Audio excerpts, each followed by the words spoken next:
huge good morning to you wherever you're watching around the world. Welcome to Shakedown on what is round 12 of the FIA World Rally Championship.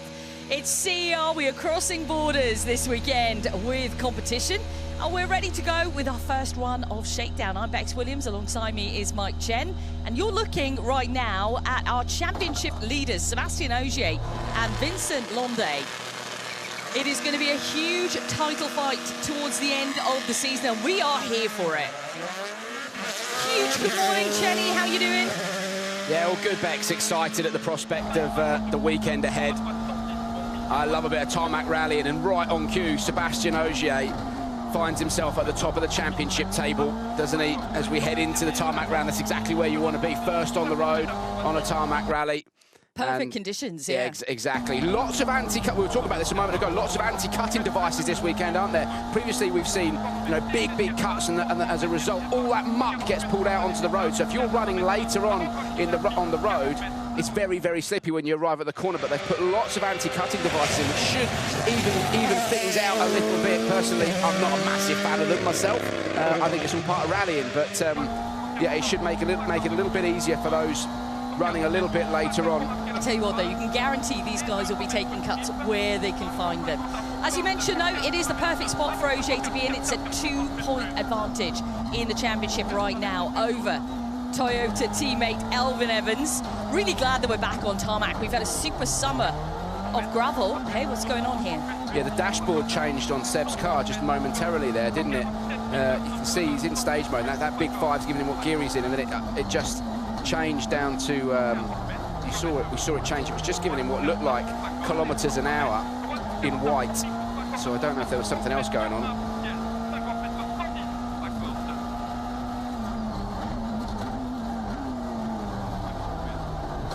Tell you what, though, we talked about the title fight and how close it is going to be out there, and it is going to be super close. We're expecting it to go down to the final round. Sebastian Ogier, Elfyn Evans, Rovanpera, Tanak, even Thierry Neuville, Neuville still has a mathematical chance, even though he's on 166 points to Ogier's 224. You just never know how it could all look out there.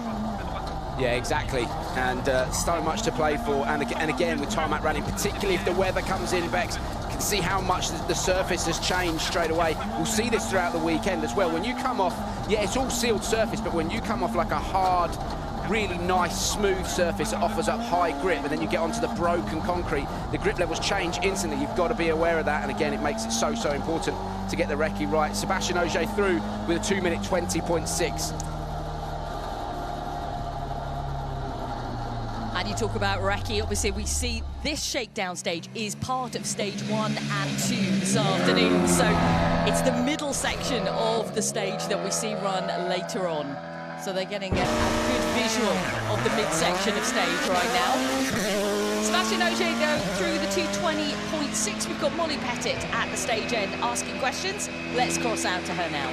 Seb, good morning. An incredible season so far, a 2-point lead in the championship. How are you feeling ahead of this weekend, which is promising to be a huge battle? Yeah, excited. I think it's been great so far, but the hardest part still to be done. So for sure, we need to focus on that, forget about what happened up to this point. And now we're back on tarmac, so we had a good preparation. Let's hope we can do well this weekend. Yeah, massive opportunity for Sebastian Ogier. Just coming back to when we saw Seb slowing down the stage, Bex. Of course, there's virtual chicane in this shakedown, so that's why we were seeing back right off, get the car slowed down and then get going again. So that's all that was. That Toyota's absolutely fine. Excellent news. Okay, we look to Elfyn Evans now then, who has been our championship leader through the tougher months on the gravel, sweeping it clear for everyone else. Now we get to tarmac, he's second in the championship. And again, we see the battle resume between Evans and Ogier for the championship title. I'm not ruling anyone else out. Obviously, Rovanpera's not too far behind in terms of points. I think, you know, Elfyn has done really well this season in terms of what we've seen point scoring wise. He had a really strong back end of the season last year as well. You look to the results in Japan. But all of them, everyone who's in this title fight this weekend has to do well at this round. And for those who are just a little bit outside of it, like Tanak, who's drifting away in terms of points. A win is all that matters here.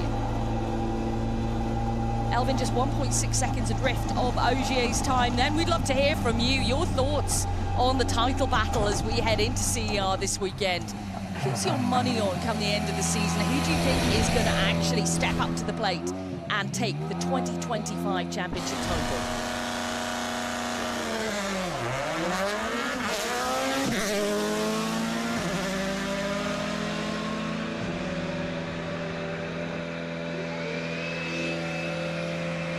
Elvin, good morning. A couple of points behind Seb in the championship. I just spoke to him about it being a big battle this weekend. How are you feeling being back on tarmac?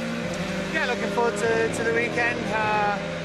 Seems like a long time to run it, so a bit of a shock to the system now being here, but all okay. What can we expect in this battle? It's going to be a bit mixed, I would say. You know, the weather's not perfectly stable, and of course the stages are quite mixed as well in terms of how clean or dirty they are. So keep it interesting, I guess. So we join Rovanpera, then we know now that he will not be back next year in the WRC. He did say this a few years ago, you know, he's won his championships. Will he win a third though? This is the big question. He's on 203 right now, 203 points to 224, which is headed up by Ogier. Tarmac is where we saw him take the win, obviously in Canaries earlier this year, but a very different rally here to Canaries. That's more like circuit racing. This is very, very different. And if you've been following CER for the past couple of years that it's been up and running, you'll know that. You've got ribbons of tarmac through the countryside, very narrow, very technical in places. It's definitely going to be a tough challenge. How much is he up for it this weekend, though? Title very much still within his grasp. He's 0.4 of a second behind Ogier's time.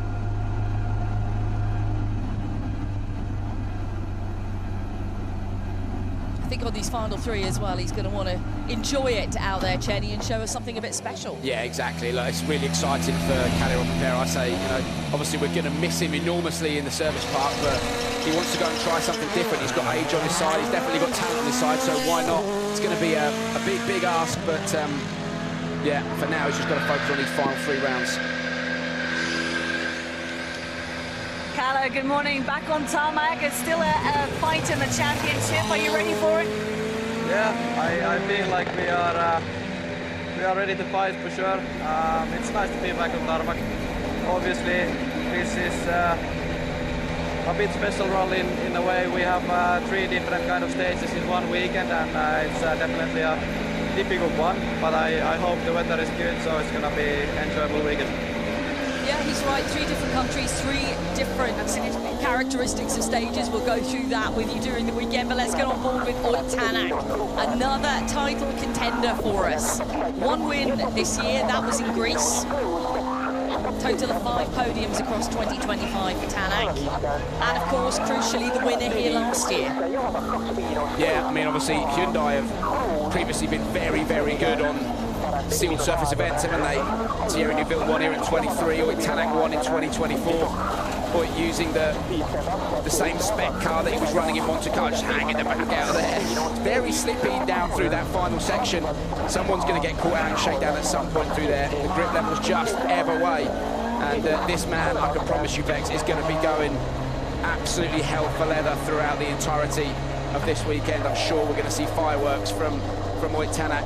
Yeah, I'm sure we are. Celebrated his birthday yesterday, so he's off to a good start, certainly this weekend.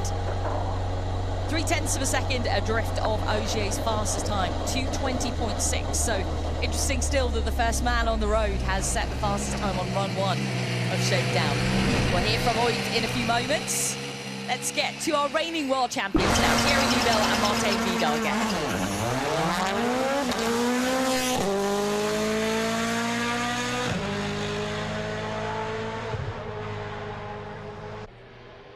They were the winners of the first Central European rally that we saw a couple of years ago. It's crazy to think, Bex, we were just discussing this before the start of Shakedown. This man won the championship last year. He hasn't won a single rally in 2025. We've still got plenty to do this year, though. There's lots of work still to be done. But, you know, Thierry, when you think about it like that, current world champion and hasn't been able to string together a victory this year. the only man who has for Hyundai has been this man. Other than that, it's been dominated entirely by Toyota. All right, good morning and happy birthday for yesterday. It seems like everything is in place this weekend for you to give it a proper go. So what are you expecting from this rally? Yeah, let's see. Since long time we drive this car, so yeah, old times, but that's the only option we had, so let's see how it goes. So how does this car feel then? Still going. Well, it's a big smile on his face at the moment. Let's see how he does progress this weekend. We'll talk more about everything around Tanak coming into this one. There's lots to discuss with regards to what the team have done with the Manufacturers' Championship and the fact that he is using the older car. We will discuss that, though, at length this afternoon because we have our competitive stages starting later on this afternoon. Shakedown is part of the opening 2 stages. Takamoto Katsuta now then for Toyota.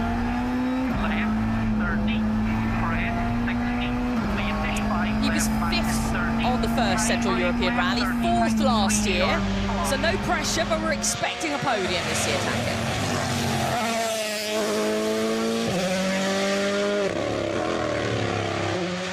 Lead 6 right plus block, okay. 100, flat short 7 left, exit long crest, 100, block 8 left, minus 10 brake, 20, good lead. And there he is, our reigning world champion, Thierry Neuville. 2:33.5 is the time on the board. That's quite a bit slower. What's happened with Neuville here? Look at the damage.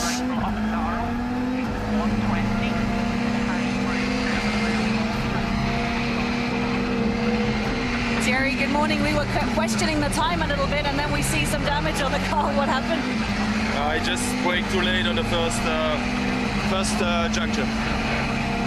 I came down, I locked the wheels and I tried to take the corner, but the speed was a bit too fast. So excited to be back on tarmac then? Yeah, definitely. I mean, we are excited and looking forward. Not the greatest start, but the car is fine.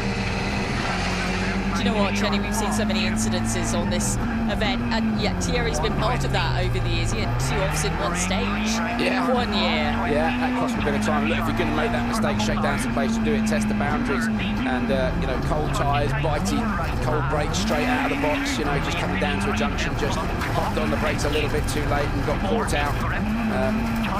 So if you're going to do it, Shakedown's the place to do it, isn't it? It's no big deal, no big dramas for Thierry. Just looking at the championship bets, it's going to be such a big weekend, isn't it? You've got Ogier and Evans separated by just 2 points. Neither of them can afford to make a mistake. Rovanpera on the chase, he's 21 behind Ogier. He can't afford to make a mistake. And then you've got Tanak and Neuville, who technically can still, you know, drag himself into the fight. And they're going to be going flat out. It's a big weekend. Nobody can afford to make an error.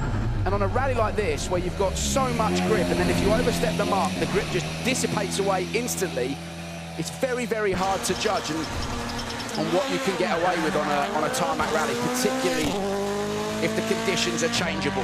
Yeah, I think you're absolutely right. No margin for error out there at all. Good morning. You seem to be a man on the mission, so what's the approach for the weekend? Yeah, of course. Nice to be back on tarmac, so try to get a good feeling and the reason for the Japan though, but yeah, obviously this rally is quite unique and nice, so try to enjoy and push as much as I can. 100 mètres derrière, 100 mètres droite, 150 à fond piqué. Now, we've seen quite a few of the drivers getting in some tarmac action ahead of this event in the build-up. Adrian Fourmaux, certainly one of those drivers. He was at the latest round of the European Rally Championship, running outside of the registered crews, of course, in the national part of it.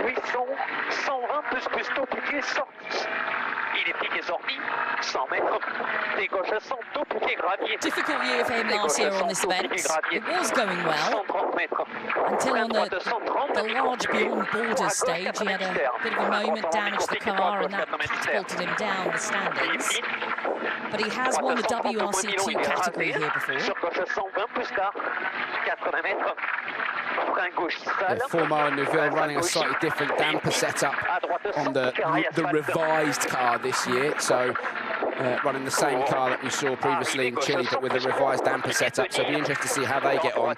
And Tanak, as we said earlier, in the Monte Carlo spec car, if you like, so the pre-Evo, and that was so good on tarmac, wasn't it? It was a point and squirt car, really good. So Hyundai hoping that car will be effective on the tarmac and that Tanak can do something with it this weekend. Adrian completes then, and it is fourth fastest through. If you're just joining us this morning, welcome along to what is going to be an incredible weekend here at CER. Chenny's already said it, big title fights, no room for error. None of our title contenders can make a mistake out there this weekend. That is going to be thrilling to watch because they're all going to be pushing for maximum points. Adrian, good morning. You had a pretty tricky event here last year, so tell us a bit about the challenges out there this weekend. Well, for sure, it's a really fast rally, but also the grip is quite low globally. We know that it can become really dirty when the rain comes, and it demands a lot of confidence in the car. We know that the new stages this year in Czech Republic, it's proper like barroom style, so it's gonna be interesting. I think it's gonna be a long rally, but yeah, let's see. Yeah, I like what the organisers have done this year. They've really changed it up. They've added some new stages. They've modified others. You know, it's keeping the drivers certainly fresh out there. It's exciting though, especially when you get the brand new stages added in.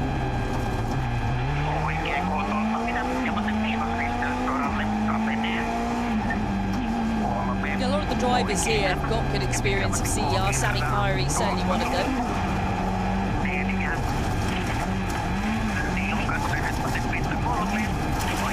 The rookie year in a full season of Rally 1 for Sami Pajari in 2025. What are you expecting to see from him this weekend? Look, I think top 5 should be doable for Sami. Look, he's over the last couple of rallies, he's shown really good pace, hasn't he? So I think he's just got to continue that momentum. Beck's not make any mistakes and see how he can get on the sealed surface. We know how quick he is on gravel, and over the last couple of events has certainly taken strides forward. Just keep that momentum going now. I think Bex is the key thing. Sami Pajari's time then a 2:23.7. That slots in 7th out of a total of 8 drivers we've had through so far and run 1 of Shakedown. Quick reminder that we are kicking off competition today with 2 competitive stages this afternoon. So make sure you completely jettison your plans for this afternoon. That's not ideal, is it? No, that is not. But Greg Munster off the start there, very, very slow. Sluggish, what's going on? Who knows?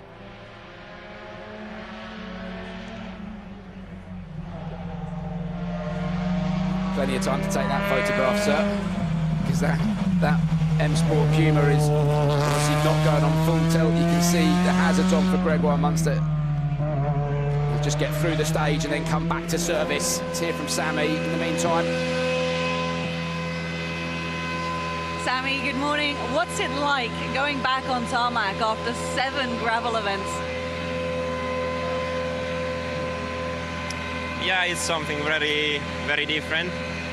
But still, must say it's quite nice, especially on dry conditions. This kind of a car on tarmac, it's really, really cool. So, yeah, looking for a nice weekend, I hope, and just now checking that everything is fine. But the setup should be ready for the race.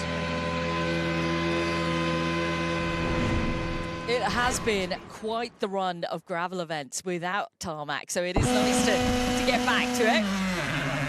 That's how an M Sport Puma should launch. Josh McErlean with no problems going into Shakedown.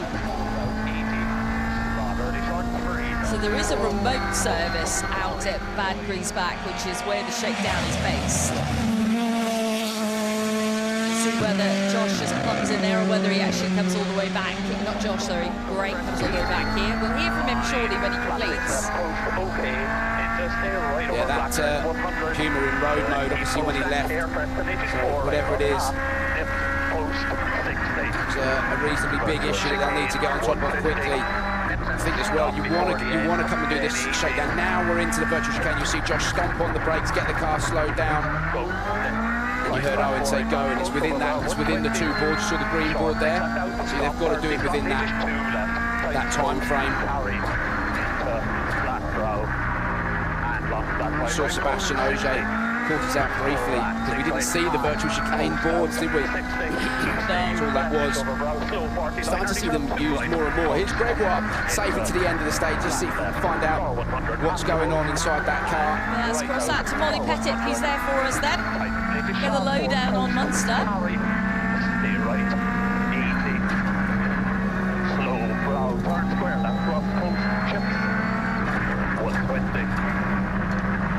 Morning, Greg. What's going on with this car? Yeah, an issue actually happened on the liaison, so yeah, better now than on the rally. An issue related to? An issue. You're going back to service now?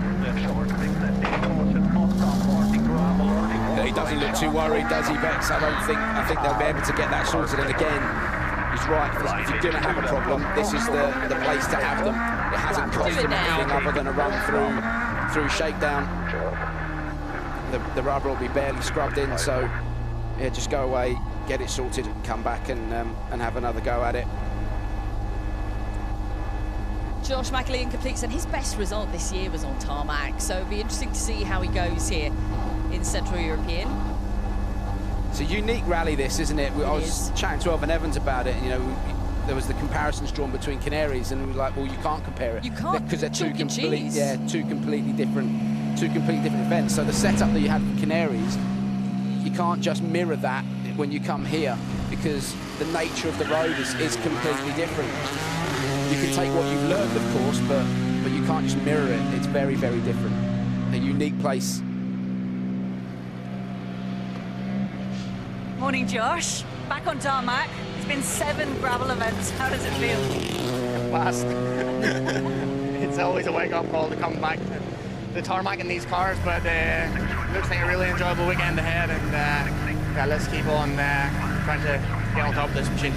What's your approach then, the target? I think get the kilometers and build the speed, because yeah, I think tarmac's a bit behind at the minute compared to gravel, so yeah, we'll try our best. Yeah, that's fair. You've got to break through that mental barrier on tarmac and really trust that all the grip is there and it's underneath you. And Ogier, Evans, Rovanpera, Tanak, Neuville, they've all had that, haven't they, Bex? You know, they know what to expect, whereas Josh just hasn't had the same amount of experience on a high grip surface that those guys have had. So, yeah, build the kilometres. Don't do anything silly early on, because it's one of those, particularly a high downforce car, you've got loads and loads of grip when you're through a high-speed corner, but then if you overstep the mark, it can snap quite quickly. The engineers work really hard to reduce that, to make the car more drivable. It's just not going to catch you out, but just have a look at the roads here. There's not a lot of margin for error, is there? None at all. Have a look at Oliver Solberg, Elliot Edmondson here, our WRC2 champions for 2025, as was crowned in Chile just a few weeks ago. Look at the golden touches they've got on the gloves and the helmets. What a season they've had, though, in 2025. Not just the WRC2 championship win, but a win at the highest level in Rally 1 as well in Estonia. They are the golden boys at the moment. Yeah, absolutely. Hot property. And, you know, we've been saying it all year. Oliver Solberg absolutely deserves a full-time seat in Rally 1 next year. He's ready. Morning, champ. Yeah, morning. Liking the details. Thank you. Yeah, we're still waiting for a full gold suit, you know, so that's coming next rally. But yeah, it's cool. It's cool to do something special, you know. It's not every day you're world champion. And this weekend you can just enjoy yourself. Is that the plan? Yeah, enjoy and learn tarmac for sure, you know, and just have a lot of fun and go fast. Sounds like Ricky Bobby. Yeah, some definite comparisons there. But that's the plan from Oliver Solberg then. Good to see Roberto Dapra back with us. Winner, of course, in Rally Sardinia. He took his first WRC2 win on Italian soil, which was very, very special back in the summer.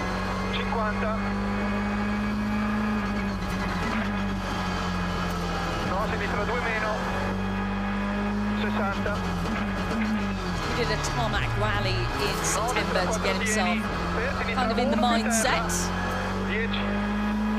So tempting in these cars to go for the handbrake, Bex, when you don't need them. It's so important on tarmac just not to, well, on all surfaces, but just not to scrub off any speed, to really carry the speed. And again on sealed surface with these. You're so tempted to just go for the handbrake, the fun stick, get the car sliding, but you just scrub off all the speed. The grip level's so high, so often quicker to just drive it. And we saw Roberto just going for the handbrake, just nibbling a bit and just losing all the momentum out of the car. 3.2 down on Oliver Solberg.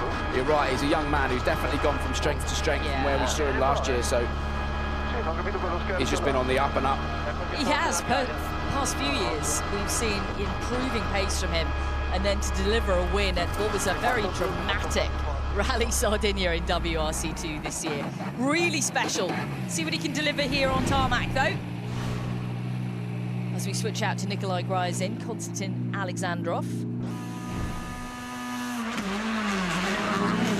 I'll be quick this weekend, Bex. Good on sealed surface. Roberto, good morning and good to see you again. Never been at this rally, so what's your impression going through the recce? Track stages will be really, really tricky for sure, but we know before coming there. And yeah, we broke a mirror on the last corner of the shakedown. Yeah, it will be tricky, I think. But I like Austrian stages and also German, and we will try to do our best, and for sure we will enjoy. Yeah, he may never have been here, but experience certainly in Czech Republic from ERC days and understanding what the Czech roads are like. But I think you're right, Cerny, this man is definitely going to be one to watch this weekend. Should have seen him compete in ERC Croatia to get some tarmac under his belt. Unfortunately, his co-driver was ill. He's back in business now, though. You saw Nikolai there through that square left, driving the car. He didn't handbrake, and that's where Roberto Dapra did. Nikolai just drove through, carried so much more speed, didn't scrub the momentum out of the car. And that's the way to do it. It goes back to what I was talking about. Don't need to always be on the handbrake. Use the grip that you've got naturally underneath you. 8/10 down on Solberg.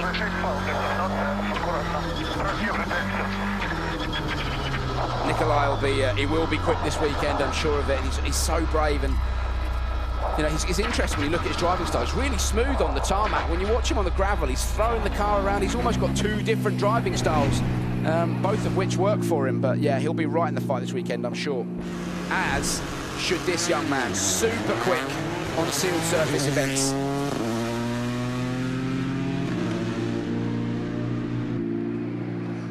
Nikolai, good morning. You were very successful here last year, so what's the plan this year? Try to do the same. So I like this rally for some reason. Even in some places it's maybe just too fast, but I like when it's fast. Somehow you just get this flow. Have fun. Thank you. Yeah, he certainly will do. And you're right, Alejandro Cachon is going to be one to watch this weekend. Spanish champion from last year. We've seen him on a good number of events at WRC2 with us this year. I think he's been on 4 or 5, I think. Canaries was where he got his best result, though understandably so. He was second in WRC2 there. And he's certainly got that bravery, that understanding of how to drive on tarmac. He carries a lot of speed. But there's something, because it is such a unique event, with the fact that we have 3 different characteristics across each country that we see stages in, it is going to be a tough challenge. You don't have the experience here.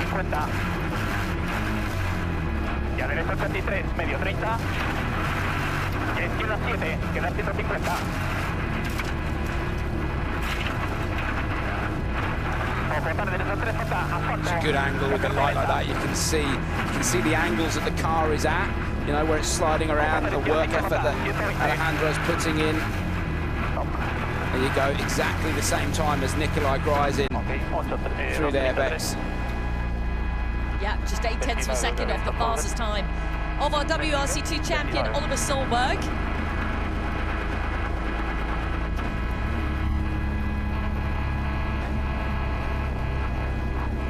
Alejandro Cachon completes.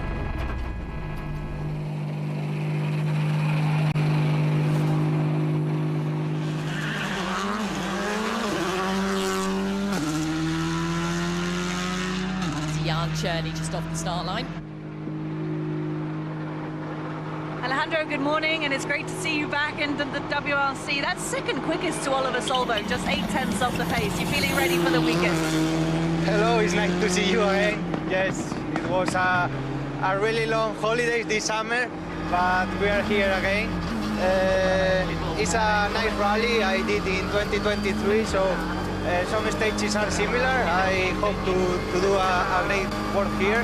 Let's see what we can do. Thank you.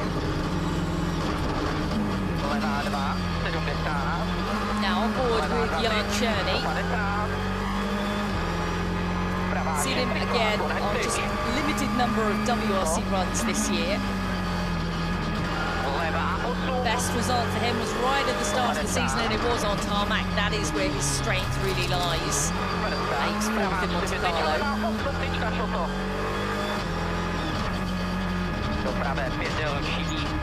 Saw the difference in line between Jan there and Alejandro Cachon. Alejandro really got it over to the right-hand side, opened the corner right up. Jan was carrying a little bit too much speed through the right-hander, couldn't get the car back over to the other side of the road.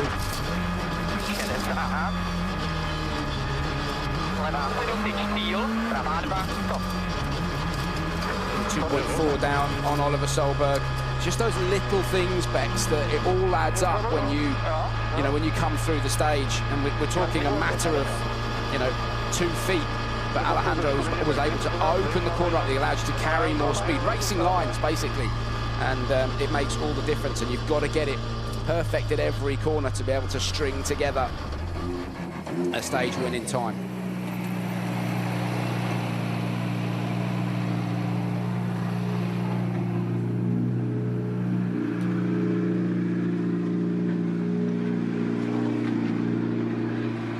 Good morning. It's time for the CER Rally, and now in Skoda. How does that feel? Great, honestly, first meters on the dry tarmac, so I like it, I enjoy it. Nice stage, beautiful car, really easy to drive, so I hope the time will be good during the race, so let's see.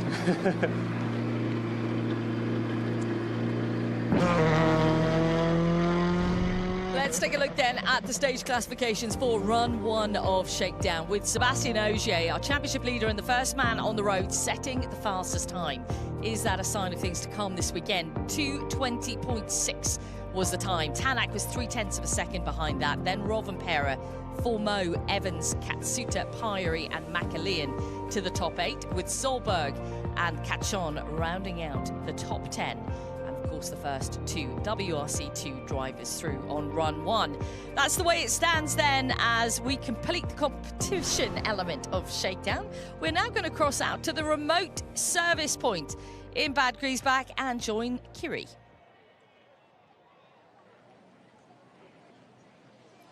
Thanks so much, Bex. And yes, welcome to Remote Shakedown. Here we'll be getting some of the interviews as well as we prepare for the start of the Central European Rally. Well, all things kick off at 2 p.m. this afternoon. But as you'll have heard from your commentators, it is a battle royale. It was Sebastian Ogier fastest through Shakedown at the moment. He's leading our championship standing by 2 points over teammate Elfyn Evans. And then it is Kalle Rovanpera, who's 21 points off Sebastian Ogier. It is a four-way fight between them and Tanak as well, so it is all up for grabs, and there is plenty to play for this weekend. So it is going to be a very exciting weekend, crossing borders throughout 3 different countries. And of course, the juniors are back this weekend as well, and it's a 5-way fight for them between Taylor Gill, Mille Johansson and the rest of the pack, who can earn double points this weekend. Well, you heard me mention the fact that we'll be here at 2 p.m, so about 5.5 hours to go until the first of our action. It's sort of a flag-waving start ramp, and then we've got 2 stages this afternoon as well. So the stages start, as we said, on air at 2:30. Then Friday, we're on air for a full day of rally action from 8:15. It's a big day on Saturday as well, stages 9 to 14, and then it all finishes up on Sunday with Super Sunday, and we'll get more of an idea of who could be standing at the top of that podium by Sunday morning. So that's how it all shapes up for the Central European Rally here. And remember, we're crossing borders throughout the weekend, so we'll keep you tracking all the stages as they happen throughout the weekend. But from us here at Remote Service, we'll see you in about 5.5 hours' time.